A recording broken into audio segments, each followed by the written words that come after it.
तो मैम मुझे नीट का पेपर पता चल गया 2026 का मेरे पास पड़ा है। सर कैसे? बता दूं? हाँ सर पक्का? बिल्कुल सर। देखो जेई मीन्स के पेपर हो चुका है, ठीक है, और एनटीए का माइंडसेट पूरा का पूरा पता चल चुका है कि वो क्या चाहते हैं इस बार, ठीक है। पूरा डिकोड कर लेंगे आज कि नीट 2026 का पेपर किस तरह से आने वाला है। एक मस्त बात मैं आपको बताता हूँ, चॉइस में जैसा एनटीए ने जेई मेंस में किया वैसा ही उसने नीट में भी किया। Choice JEE Mains was the easiest ever, correct. तो choice NEET was the easiest ever. Choice से 25 में जेई मेंस में काफी ज्यादा लेवल अप हुआ, कुछ शिफ्ट बहुत टफ आ गई जनवरी के अंदर, ठीक है। नीट 2025 का तो कहना ही क्या, सब जानते हैं। बट नीट 2025 में भी जो कट ऑफ धड़ाम हुई उसके पीछे एक ही सब्जेक्ट था, बाकी दो सब्जेक्ट में उतना नहीं हुआ जितना एक सब्जेक्ट में बहुत ज्यादा हो गया। बट इस बार जो जेई मेंस में हुआ है वो बहुत शॉकिंग है, तीनों सब्जेक्ट्स में इस बार खेल हुआ है। अच्छा। तो हम यही चीज नीट 2026 में भी एक्सपेक्ट करके चल सकते हैं। तो हमें देखो सब्जेक्ट वाइज अपन इसमें बात करते हैं। देखो हमने पिछले जो अभी तक 8 पेपर जेई मेंस के हो चुके हैं, करेक्ट। पिछले 6-7 दिन से हम एकदम उसी में लगे हुए हैं डिकोड करने में कि चल क्या रहा है।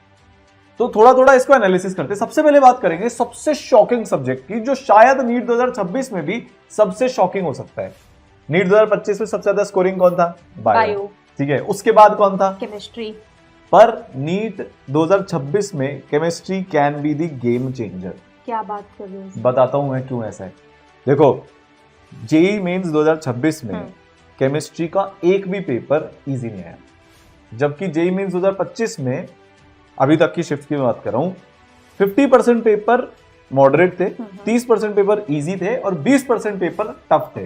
बट जेई मेंस 2026 में 8 के 8 केमिस्ट्री पेपर टफ है, कुछ सुपर टफ है, कुछ मॉडरेट टफ है और कुछ टफ है, बट इजी कुछ भी नहीं है। और क्यों ऐसा हो रहा है ये भी समझते हैं। तो बेटा तुम नीट में क्या चेंजेस एक्सपेक्ट कर सकते हो इसको समझना बहुत जरूरी हो गया है। इस बार एक चैप्टर से 6-6, 7-7 स्टेटमेंट पेपर में है। मतलब वही जो बायो में देखने को मिलता था सेम केमिस्ट्री में भी केमिस्ट्री में देखने को मिल गया, पर बहुत इन डेप्थ। जैसे अगर इन बच्चों ने कोऑर्डिनेशन केमिस्ट्री पढ़ ली होगी, अज्यूम कर दो पढ़ ली होगी, तो उसमें ना जो सीएफटी का कॉन्सेप्ट होता है, एक क्वेश्चन में उसमें जितनी चीजें पूछी जा सकती है, colour, transition, magnetic movement, ion का, फिर डेल्टा ओ पी के बारे में सब एक क्वेश्चन में पूछ लिया। तो जो इनऑर्गेनिक पहले 10 से 15 सेकंड में सॉल्व हो जाती थी, वो इनऑर्गेनिक का क्वेश्चन अब 1 से 1.5 मिनट लेकर जा रहा है।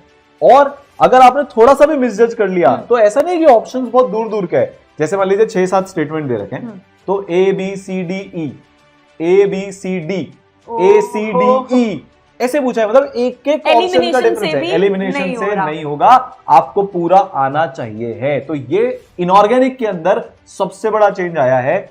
मेरे को अभी तक 25x6 150 नहीं 25x8 200 क्वेश्चन मैंने केमिस्ट्री के देख लिए। उन 200 क्वेश्चन में से मुझे हार्डली 30 क्वेश्चन ऐसे मिले हैं जो 1 मिनट से कम में हो जाएंगे। अगर हम इसको 2024 से कंपेयर करेंगे तो 2024 में 200 में से 150 क्वेश्चन ऐसे थे जो 1 मिनट के अंदर हो जाते थे। 2025 की अगर हम बात करें तो 200 में से 100 क्वेश्चन ऐसे थे जो 1-1.5 मिनट के अंदर हो जाते थे। पर जेई मेंस 2026 में पैटर्न बिल्कुल बदल चुका है। अब आते हैं ऑर्गेनिक पे। ऑर्गेनिक में इस बार जो एक सबसे तगड़ी चीज हुई वो जे एडवांस की तरफ शिफ्ट हो गए। क्या होता था पहले, एक रिएक्शन या 2 रिएक्शन पूछ लेते थे, अपने नीट में भी ऐसा होता है, एक रिएक्शन 2 रिएक्शन पूछ लेते हैं। इस बार ए से बी से सी से डी से ई यहां तक चले गए। जो एडवांस में देखा जाता था ना कि एक पेपर में एक क्वेश्चन में उन्होंने, आप मानकर चलो 2-3 चैप्टर कंबाइन करके डाल दिए, तो मिक्स्ड चैप्टर्स के सवाल आ रहे हैं। दूसरी चीज, बहुत टाइम से जेई मेंस में स्ट्रक्चर्स बने हुए आ जाते थे ऑर्गेनिक में, इस बार नाम आ रहे हैं। अच्छा उल्टा हो गया। हाँ, ऑर्थो नाइट्रोफिनॉल दे दिया। अब जिसको नहीं पता ऑर्थो नाइट्रोफिनॉल क्या है, उसको कितनी केमिस्ट्री आती हो वो गया। बेंजल्डिहाइड दे दिया। ऐसा नहीं बहुत टफ है नाम, केमिस्ट्री बहुत टफ है, मैं ये नहीं बोल रहा, बट माइनर डिटेल्स हमको ध्यान में रखनी पड़ेगी। स्पेसिफिकली सर नीट में बच्चे अभी फिजिक्स को लेकर बहुत पैनिक मोड में चलते हैं, लेकिन अब मुझे भी यही लग रहा है सर केमिस्ट्री के साथ खेल लिया जाएगा 2026 में। मतलब आप सिर्फ फिजिक्स को लेकर नहीं चल सकते, आप अपने माइंड में वो कचरा नहीं पाल कर चल सकते जो आपने 24 और 25 में किया। 24 का पेपर बहुत आसान आ गया ना, तो ये लोग ने क्या अपना लेवल ही अपनी किया। टफ क्वेश्चन देखते से ये बोलते थे यार ये टीचर को पढ़ाना नहीं आता, या ये मटेरियल ही बेकार है, Correct. हमारे तो 720 लाने, हमको क्यों टफ करना है। भाई तुम जो अभी केमिस्ट्री को इग्नोर कर रहे हो ना, ये सबसे बड़ी गलती हो सकती है। अभी जस्ट थोड़ी देर पहले मेरा 2024 का एक ऐसा सिमिलर वीडियो देख रहा था जिसमें मैंने बोला था कि भाई तुम टफ के पीछे भागते हो, इजी पेपर करने की प्रैक्टिस करना, क्योंकि जनवरी में पेपर इजी आया है और 2024 का पेपर इजी आ गया। अब मैं 26 में आज फिर से बोल रहा हूं, फिर से प्रेडिक्शन कर रहा हूं, केमिस्ट्री में तुम 45 में से 20 से 25 बहुत हाई लेवल के सवाल के लिए रेडी होना। मैं टफ और ट्रिकी नहीं बोल रहा, बट लैंग्वेज में खेला जाएगा। फिजिकल केमिस्ट्री जे एडवांस में इसलिए बदनाम थी कि 6 से 7 लाइन के क्वेश्चन आते थे। अब जेई मेंस में भी 6 से 7 लाइन के क्वेश्चन आए हैं। कैलकुलेशन कैसे आई है, 100/√3। अब करो, 4 ऑप्शन का एक सवाल था, एक में 43.23, 43.89, 42.74 और 44.13 ये ऑप्शन थे। अब आपको पूरा लास्ट तक कैलकुलेट करना पड़ेगा। 8 से 10 लाइन की कैलकुलेशंस जा रही हैं, आप समझ रहे हो। तो अब अपना लेवल बढ़ाना पड़ेगा। और मैंने सुना आप इन लोगों को 1 फरवरी को कोई सा सरप्राइज भी दे रहे हो। 1 फरवरी को आपको चालू कर रहे हो, तो क्या उसमें अपन ये सब करने वाले हैं? बिल्कुल सर, और इनफैक्ट सर हर तरीके के लेवल का डिस्कशन होने, मतलब वो होने वाला है। हाँ, मतलब कुछ आने वाला है। हाँ। जो अभी तो मैं नहीं बता पाऊंगी, बहुत जल्दी तुम्हें पता लगने वाला है। लेकिन सर हर कहते हैं ना सर, अगर स्टार्टिंग में बल्लेबाजी ढंग की नहीं करी तो आखिरी वाला कोई कितना भी अच्छा कर ले, बहुत रेयर चांसेस होते हैं। तो वही वाली कहानी है कि शुरुआत से कैसा भी सेट ऑफ पेपर आ जाए, हमें हर एनवायरनमेंट को सूट करना है। तो बच्चों ये वाले सवाल प्रैक्टिस करना शुरू कर दो नीट के बच्चों, जिसमें अच्छा एक नया ट्रेंड और ऑर्गेनिक में फिजिकल आई है। मतलब कम से कम ऐसे 20 सवाल देख लिए मैंने जिसमें ऑर्गेनिक में फिजिकल पूछी गई है। रिएक्शन करवा दिया ए से बी से सी, लास्ट में मास कैलकुलेट करवा लिया। रिएक्शन करवा दिया ए से बी से सी से डी, ए दिया ही नहीं। जनरली क्या होता है, अगर आप रिएक्टेंट नहीं देते तो पेपर बहुत मुश्किल हो जाता है। क्योंकि अगर रिएक्टेंट दे रखा है तो वहां से कंपाउंड बनाना इजी है आगे से आगे, और आपने प्रोडक्ट दे दिया। अब उसको बैक ट्रैक करना इस तरीके से कोई भी नहीं पढ़ता, मतलब डेप्थ में पढ़ना है। बात समझ में आ गई। ऑर्गेनिक फिजिकल साथ में आ रही है, ऑर्गेनिक इनऑर्गेनिक साथ में आ रही है। इनऑर्गेनिक फिजिकल इसमें कम देखी गई है, पर हो सकता है वो आपको नीट में पूछ ली जाए। और पेपर कैलकुलेटिव आ रहा है, मतलब अब जो इनकी वो है ना कि नहीं मेरे को तो 720 का ही करना है, भाई वहां पर सोच समझकर करना पड़ेगा। ये नहीं बोल रहा कि 2024 जैसा आसान पेपर नहीं आ सकता, आ सकता है, बट सिर्फ उसके भरोसे अगर आप पेपर देने चले गए तो बेटा फिर 2025 से भी बुरा हाल होने की पूरी संभावना है। ठीक है, तो ये केमिस्ट्री का हो गया, ओवरऑल लेवल काफी बढ़ गया। अब अपन, मेरे को लगता है कि फिजिक्स कुछ कहने की इनको जरूरत नहीं है। फिजिक्स जेई मेंस में आसान आ रही है, तो फिजिक्स जो जेई मेंस की होती है ना, वो आप नीट की बायो समझो कि भाई सारा स्कोर फिजिक्स से बनता है। पर इस बार 8 में से फिजिक्स के 3 पेपर ऐसे आए जिसमें बच्चे को 1 घंटे लग गए। तो अब आप सोचो, 1 घंटा बच्चे को फिजिक्स में लग रहा है, 1 घंटा उसको केमिस्ट्री में लग गया। मैथ्स तो ऐसी आर पार आती है कि उसको 1.5 घंटे से कम लग ही नहीं सकता, कितना भी अच्छे से अच्छा बच्चा हो। तो जो आपके बायो होता है ना, वो ही इधर फिजिक्स होता है। तो अगर फिजिक्स का लेवल ये लोग बढ़ा रहे हैं तो मेरे को लगता है बायो का लेवल बढ़ेगा। तो मैं देख रहा था कि ये लोग ना कुछ बहुत तगड़े स्टेटमेंट वाले क्वेश्चन बना रहे हैं। सुपर प्रैक्टिस प्रॉब्लम में तो आप दे ही रहे हो, अभी जो अपना क्रैश कोर्स चल रहा है उसमें भी दे रहे हो, वॉरियर में भी आप दे रहे थे, ड्रॉपर वाले में 12th के बच्चों को भी दे रहे हो। तो हमने एक बाउंस बैक कोर्स आता है अपना, जेई का क्रैश कोर्स होता है, उसके लिए एक स्पेशल मटेरियल वाले स्पेशल 26, वो अपन सोच रहे हैं नीट वाले बच्चों को भी दे देंगे। सर बिल्कुल देना चाहिए। तो आपको वैसा नीट में बायोलॉजी पे भी अब काम हमारा शुरू हो गया है कि अब बायो का लेवल बढ़ाया जाए। तो जैसे 25 में बायो का लेवल कैसे बढ़ा था 24 के कंपैरिजन में, क्या किया था ऐसा एनटीए ने? सर एक्चुअली 24 तक क्या हो रहा था ना, बहुत सेफ चल रहा था एनटीए, मतलब बच्चों के दिल में बहुत इज्जत बना दी थी उन्होंने। Before last year of Covid से लेकर टिल 2024 आसान पेपर बनाते हैं। उन्होंने क्या किया सर, एक क्वेश्चन दिया, 4 ऑप्शन दिए, 3 ऑप्शन कोई लेना देना नहीं है, सीधा बता रहा था कि जिसको पता है वो जीत गया। इनफैक्ट मैच द फॉलोइंग में भी ये करते थे कि एक ए का 1 है, तो जो सही आंसर है ना वो ए का 1 एक ही ऑप्शन में दे रहे थे, यानी कि बच्चे के लिए it was so easier to crack the question. But 2025 में क्या किया उन्होंने, मेजॉरिटी स्टेटमेंट दे दिया। 7 स्टेटमेंट कितने करेक्ट है, या कोई स्टेटमेंट दे दिया उसको, ये स्टेटमेंट कितने वैलिड है। अच्छा, मेरे को इससे एक चीज और याद आई, केमिस्ट्री में असर्शनिज्म भर के आया, स्टेटमेंट बेस्ड भर के आया। तो ये जो कॉम्पिटेंसी बेस्ड क्वेश्चन होते हैं ना, केस बेस्ड क्वेश्चन, जो भी अपन बोलो इसको, इसकी मात्रा बढ़ गई है। शायद 2025 में आपके बायो में बढ़ी थी, बिल्कुल बढ़ी थी। बहुत सारे स्टेटमेंट बेस्ड क्वेश्चन आए थे, असर्शन रीजन भी आए थे सर। और इनमें क्या होता है ना सर, असर्शन रीजन करेक्ट है ये तो पता लग जाता है, करेक्ट एक्सप्लेन कर रहा है कि नहीं कर रहा है ना रीजन, यहाँ पर थोड़ी सी ना बच्चों को लग जाती है। तो मतलब बायो में भी रटकर काम नहीं चलेगा, बिल्कुल नहीं चलता, थोड़ा अंडरस्टैंडिंग लेवल पर तो जाना ही पड़ेगा आपको।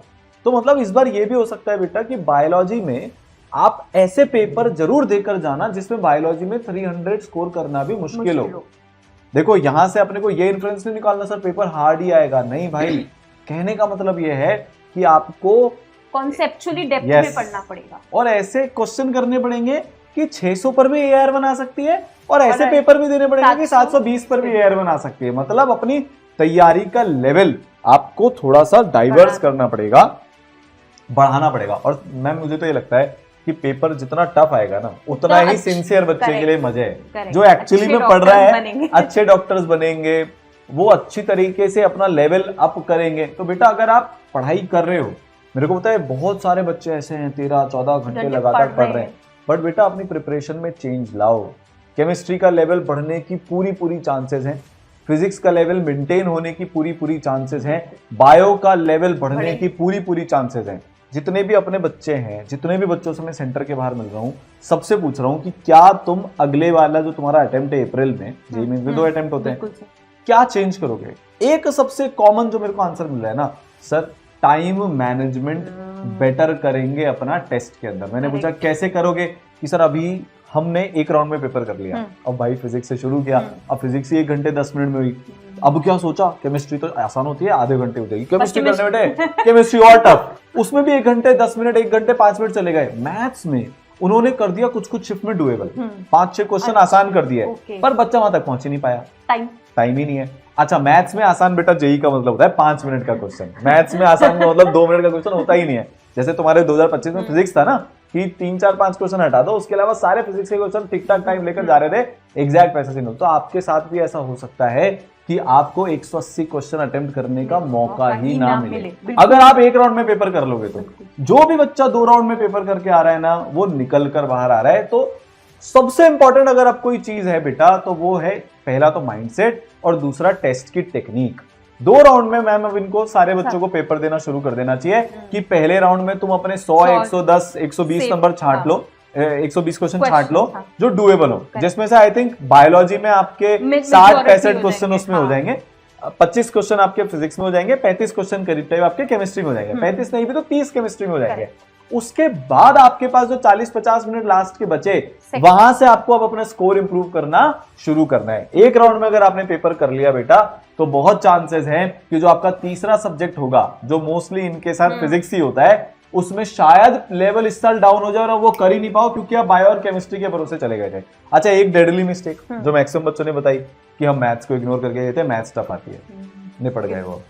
हम केमिस्ट्री को इग्नोर करके गए थे क्योंकि वो तो रटने वाली होती है, निपट गए वो। मतलब तीनों सब्जेक्ट में प्रोफिशिएंसी लानी पड़ेगी, आपका मन करे या ना करे। तो हमने अपनी तैयारी बेटा पूरी चालू कर दी। हम तो खैर 2025 से ही तैयार है।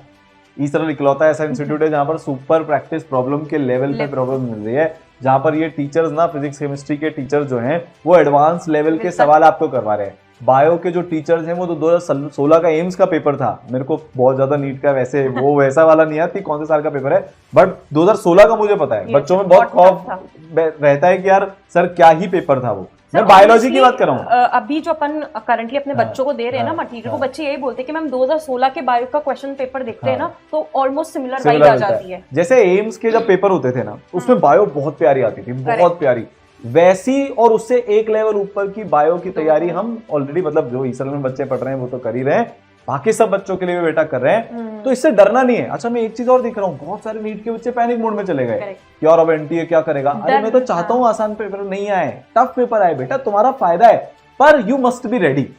मतलब है ना वो तूफान आ रहा है तो अपनी तैयारी करके रखो, जो तैयारी नहीं करके रखेगा वो उड़ जाएगा, और जो तैयारी करके रखेगा वो सेफ रहेगा। डार्विन की थ्योरी अपनाओ, सर्वाइवल एग्जाम एनवायरनमेंट की नीड समझो, सिंपल सी बात है। और नीड अभी सर यही है कि डेप्थ में पढ़ना पड़ेगा।